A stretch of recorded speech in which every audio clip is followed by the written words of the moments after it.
আপোনালোকে যদি নিযুত মইনা আঁচনি আৰু বাবু আঁচনিত এপ্লিকেশ্যন কৰিছে তেনেহ'লে কিন্তু আপোনালোকৰ ডিবিটি লিংক এক্টিভ থাকিব লাগিব।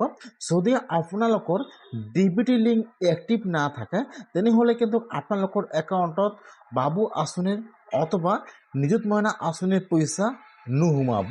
নিশ্চয় আপোনালোকে সকলোৱে জানে যে চৰকাৰী আঁচনিৰ পইচা পাবলৈ হ'লে আপোনালোকৰ ডিবিটি লিংক এক্টিভ থাকিব লাগিব, নহ'লে কিন্তু আপোনালোকৰ একাউণ্টত চৰকাৰী আঁচনিৰ পইচা নোসোমাব। ইয়াত চাব দিয়া আছে Aadhaar seeding bank details of student.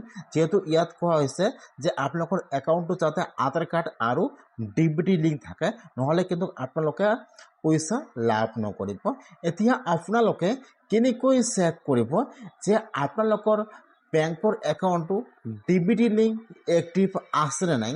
এতিয়া কিন্তু আপোনালোকে আপোনাৰ নিজৰ মোবাইলৰ পৰা চাব পাৰিব যে কেনেকুৱাকৈ আপোনালোকে ডিবিটি লিংক এক্টিভ আছে নে নাই আপোনাৰ চেক কৰিব। সম্পূৰ্ণ প্ৰচেছ দেখুৱাই দি আছোঁ, চাই ল'ব। এতিয়া আপোনালোকে ডিবিটি লিংক চেক কৰিবলৈ হ'লে আপোনালোকে ফাৰ্ষ্ট এইটো অপশ্যনত আহি যাব। মই কিন্তু আপোনালোকৰ সুবিধাৰ কাৰণে অপশ্যনৰ লিংকটো মোৰ ডিছক্ৰিপশ্যনত দি দিছোঁ। আপোনালোকে ডাইৰেক্ট ক্লিক কৰি ফাৰ্ষ্ট এইটো অপশ্যনত আহি যাব। অহাৰ পিছত ইয়াত চাব ফাৰ্ষ্ট দিয়া আছে এবাউট NPCI আৰু 2 নম্বৰত চাব দিয়া আছে ইয়াত কাষ্টমাৰ। এতিয়া আপোনালোকে ইয়াত যিটো 2 নম্বৰত অপশ্যন দিয়া আছে কাষ্টমাৰ, এতিয়া আপোনালোকে কাষ্টমাৰৰ ওপৰত এবাৰ ক্লিক কৰিব। যেতিয়া আপোনালোকে কাষ্টমাৰৰ ওপৰত ক্লিক কৰিব এতিয়া কিন্তু এইটো পেজ অপেন হৈ যাব এনেকৈ। ইয়াত চাব দিয়া আছে ভাৰত আধাৰ ছেটিং এনেবলাৰ VASC। এতিয়া আপোনালোকে সেইটো অপশ্যনৰ ওপৰত ক্লিক কৰিব। ইয়াত যিটো 4 নম্বৰত অপশ্যন দিয়া আছে ভাৰত আধাৰ ছেটিং, আপোনালোকে সেইটো অপশ্যনৰ ওপৰত ক্লিক কৰিব। এতিয়া কিন্তু আপোনালোকৰ ওচৰত আৰু এটা নতুন পেজ ইয়াত অপেন হৈ যাব এনেকুৱাকৈ। আপোনালোকে ফাৰ্ষ্ট কিন্তু ইয়াত আপোনাৰ ব্ৰাউজাৰটো ডেস্কটপ ছাইড কৰি ল'ব। এতিয়া আপোনাৰ ওচৰত এইটো পেজ অপেন হৈ যাব এনেকুৱাকৈ। যদি আপোনালোকৰ ডিবিটি লিংক নাই তেনেহ'লে আপোনালোকে এইটো অপশ্যনৰ পৰা ডিবিটি লিংক এক্টিভ কৰিব পাৰিব। যিহেতু আপোনালোকে ফাৰ্ষ্ট চাব লাগিব যে ডিবিটি লিংক এক্টিভ আছে নে নাই। এতিয়া ইয়াত চাব ইয়াত যিটো 3 নম্বৰত অপশ্যন দিয়া থাকিব আধাৰ মপিড ষ্টেটাছ। এতিয়া কিন্তু আপোনালোকে চেক কৰিব ফাৰ্ষ্ট যে আপোনালোকৰ ডিবিটি লিংক এক্টিভ আছে নে নাই। সেইকাৰণে ইয়াত যিটো 3 নম্বৰত অপশ্যন দিয়া আছে আধাৰ মপিড ষ্টেটাছ, এতিয়া আপোনালোকে সেইটো অপশ্যনৰ ওপৰত ক্লিক কৰিব। এতিয়া আপোনাৰ ওচৰত এইটো পেজ অপেন হৈ যাব এনেকুৱাকৈ। ফাৰ্ষ্ট চাব দিয়া আছে ইণ্টাৰ ইয়ৰ আধাৰ। ফাৰ্ষ্ট যিটো আপোনালোকৰ আধাৰ কাৰ্ড নম্বৰ আছে আপোনালোকে ইয়াত আপোনালোকৰ আধাৰ কাৰ্ড নম্বৰটো বহাই দিব আৰু তলত যিটো কেপচা দিয়া আছে এতিয়া আপোনালোকে ইয়াত কেপচাটো বহাই দিব। ইয়াত বহাই দিব আধাৰ কাৰ্ড নম্বৰ, ইয়াত বহাই দিব কেপচা।